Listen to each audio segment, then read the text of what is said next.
Hello viewers, welcome to our channel. నేను మీ చరణ్ పరిమి. ఢిల్లీని తగలబెట్టేస్తా అంటున్న మమత, అలాగే ఈ అత్యాచార కేసులో, కోల్కతా అత్యాచార కేసులో ఆవిడ కొద్దిగా బెదిరింపులకు దిగుతున్నారు అన్నట్లుగా ఈ వార్తలు వస్తున్నాయన్నమాట. సో కొంత వెబ్సైట్స్లో కానీ ఇట్లా అయితే నిజంగానే ఆవిడ బెదిరింపులకు దిగుతున్నారా, నిజంగానే ఢిల్లీని తగలబెట్టేస్తారా, అసలు ఏంటి దీని వెనక ఉన్న విషయం, అది ఎంతవరకు నిజమనేది ఒకసారి గమనించి చూస్తే, మమతా బెనర్జీ గారి కోల్కతా అత్యాచార కేసు విషయంలో చాలా అగ్రెసివ్గా వెళ్ళారు. తర్వాత ఆవిడ కాస్త దెబ్బతిన్నారు, తర్వాత వెనకడుగు వేశారు.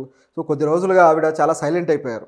అంటే ప్రజా ఉద్యమం అలా ఒకసారిగా దావానలంలాగా చెలరేగిపోయి విపరీతంగా జరుగుతూ ఉండేసరికి ఆవిడ ఇక ఏం స్పందించాలి, ఏం చేయాలో అర్థం కాని సిచ్యువేషన్లోకి వెళ్ళిపోయారు. పైగా ఈ ప్రిన్సిపాల్కి అలాగే ప్రభుత్వానికి మధ్య ఉన్న సంబంధం ఏంటి అని చెప్పేసి ఆ క్వశ్చన్ రావడంతో, అలాగే ప్రభుత్వం నుంచి ఆవిడ ఆ ప్రిన్సిపాల్కి బర్త్డే విషెస్ అఫీషియల్గా చెప్పడం కానీ, ఇవన్నీ చూసినప్పుడు ఇక్కడ ఏదో లుకలుకలు జరుగుతున్నాయని అందరికీ డౌట్ అయితే వచ్చింది. సో ప్రభుత్వం కూడా, కేంద్ర ప్రభుత్వం ఆ దర్యాప్తు సంస్థలు దర్యాప్తు చేస్తూ ఉన్నాయి. ముఖ్యంగా అక్కడ భద్రత విషయంలో కూడా కొత్తగా టాస్క్ ఫోర్స్ కమిటీ ఒకటి వేస్తే ఆ టాస్క్ ఫోర్స్ కమిటీ కూడా ఆ రిపోర్ట్లు అయితే సుప్రీంకోర్టుకి సమర్పించడానికి ప్రయత్నిస్తూ ఉంది. ఇవి జరుగుతూ ఉండగానే సుప్రీంకోర్టులో దీని వాదనలు కూడా నడుస్తూ ఉన్నాయి. ప్రభుత్వం మీద కూడా అనేక విమర్శలు అయితే సుప్రీంకోర్టులో వచ్చాయి. మరొక వైపు విద్యార్థి ఉద్యమం తీవ్ర రూపం దాల్చింది. విద్యార్థులు వచ్చేసి కేవలం విద్యార్థులనే కాదు, మిగతా వర్గాల వాళ్ళు కూడా నిజానికి కొద్దిగా అసంతృప్తిగా ఉన్న ఉద్యోగ సంఘాలు కావచ్చు, అలాగే నిరుద్యోగులు కావచ్చు, అదేవిధంగా బీజేపీ అలాగే కమ్యూనిస్ట్ పార్టీలు కావచ్చు, దాంతోపాటు కొన్ని రకాల యూనివర్సిటీ విద్యార్థి సంఘాలు కావచ్చు, ఇవన్నీ కూడా మొత్తం వాళ్ళు ఉద్యమంలోకి తీవ్ర రూపంగా వచ్చేసారనమాట. సో దీన్ని ఒక పెద్ద స్థాయిలో జరుగుతుంది, రాష్ట్రం అంతా అట్టుడిగిపోతుంది అనే పరిస్థితికి ఏర్పడింది. ఎందుకంటే ఆల్రెడీ నిందితులకి కోర్టులో విచారణ ఎదుర్కొంటూ ఉన్నారు. ఆ లై డిటెక్టర్ టెస్టులు ఇవన్నీ పెట్టడం జరిగింది. ఇక వాళ్ళకు శిక్షలు అమలు చేయడమే ఇప్పుడు కోర్టు చేయాల్సిన పని. ఎందుకంటే అన్ని రకాల ఎవిడెన్సెస్ అయితే కోర్టు దగ్గర ఉన్నాయి. కాకపోతే ఇంకా దీని వెనక స్కామ్ ఏమైనా ఉందా, ప్రభుత్వం పాత్ర ఏమైనా ఉందా అనే విషయంలో ఇప్పుడు దర్యాప్తు అయితే జరుగుతుంది. మరి ఇది బయటకు వస్తుంది అనుకున్నారా, లేకపోతే మరో కారణమా? ఎందుకని మమతా బెనర్జీ గారు ఈ విధంగా రియాక్ట్ అయ్యారు? సో ఆవిడ ఏమన్నారంటే, ఢిల్లీని తగలబెట్టేస్తా అని చెప్పేసి ఆవిడ నా స్పీచ్లో మాట్లాడారు. సో తృణమూల్ కాంగ్రెస్కి సంబంధించిన ఒక విద్యార్థి సంఘం ఉంది. సో యూనివర్సిటీలో అది చాలా యాక్టివ్గా ఉంటుందన్నమాట. సో ఆ విద్యార్థి సంఘం ఆవిర్భావ దినోత్సవం, సో ఆ దినోత్సవం సందర్భంగా ఆవిడ మాట్లాడుతూ ఇలాంటి వ్యాఖ్యలు చేశారు. కోల్కతాని కావాలని మీరు మంటల్లోకి నెడుతున్నారు, ఇది కొంతమంది కావాలని చేస్తున్నారని చెప్పేసి ఆవిడ అన్నారు. సో ఆ కొంతమంది ఎవరయ్యా అంటే బీజేపీనే. సో ఇక్కడ వెస్ట్ బెంగాల్లో వీళ్ళకి ఆపోజిట్గా బీజేపీనే ప్రతిపక్షంగా ఉంది కాబట్టి, సో ఈ ప్రభుత్వాన్ని ఏదో విధంగా ఇబ్బంది పెట్టడానికే బీజేపీ, అమిత్ షా, మోదీ కలిసి ఇది చేస్తున్నట్లుగా ఆవిడ వాళ్ళ మీద ఆరోపణలు అయితే చేశారు. సో అయితే డైరెక్ట్గా వాళ్ళ పేర్లు తీయకుండానే ఖచ్చితంగా ఇప్పుడు ఈ కోల్కతా మీద మాత్రం మీరు ఈ విధంగా రియాక్ట్ అయితే ఢిల్లీని, అలాగే ఒడిషా, అలాగే అస్సాం, అలాగే ఈశాన్య భారతం, మొత్తం ఉత్తరప్రదేశ్, సో ఈ స్టేట్లన్నింటిలో కూడా తగలబడిపోతుంది అని చెప్పేసి ఈవిడ అన్నారు.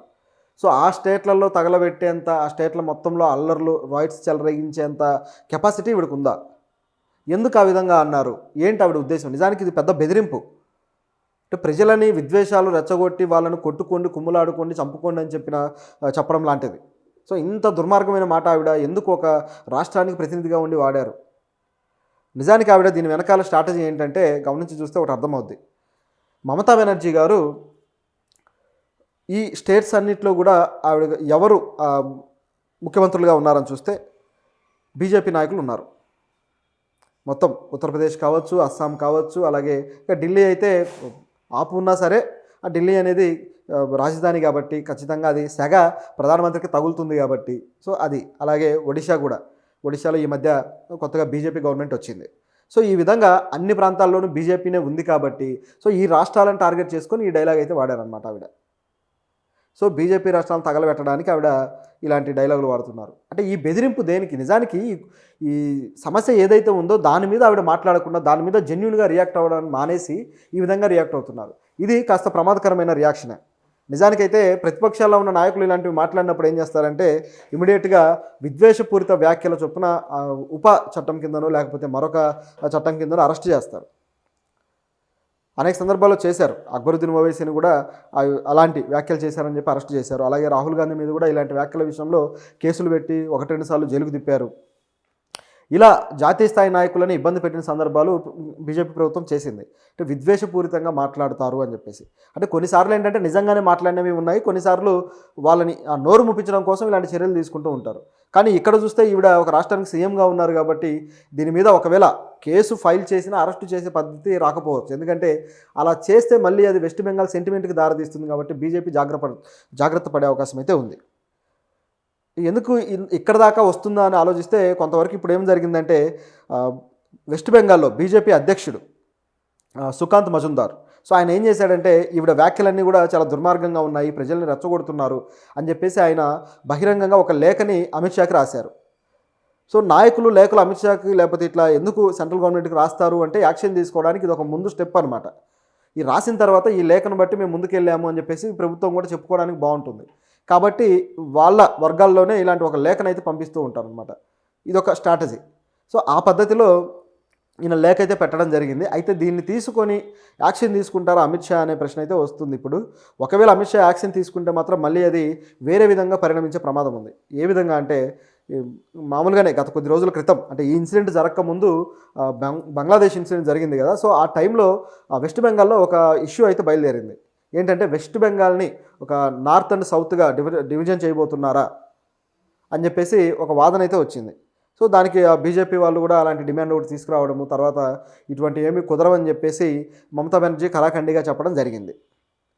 సో అక్కడ ఆవిడ చేసిన ప్రయోగం ఏంటంటే వెస్ట్ బెంగాల్ సెంటిమెంట్ని తీసుకొచ్చారు. బెంగాలీ మాట్లాడే వాళ్ళందరూ కూడా వెస్ట్ బెంగాలే అని చెప్పేసి ఆవిడ ఒక సెంటిమెంట్ని తీసుకొచ్చారు. మనకంటూ ఒక సంస్కృతి ఉంది అది ఇది అని చెప్పి ఆవిడ మాట్లాడడం జరిగింది. సో అదే సెంటిమెంటు ఈ టైంలో ఒకవేళ ఆవిడని కానీ అరెస్ట్ చేయడానికి వస్తే ఇప్పుడు అది రైజ్ అవుద్ది.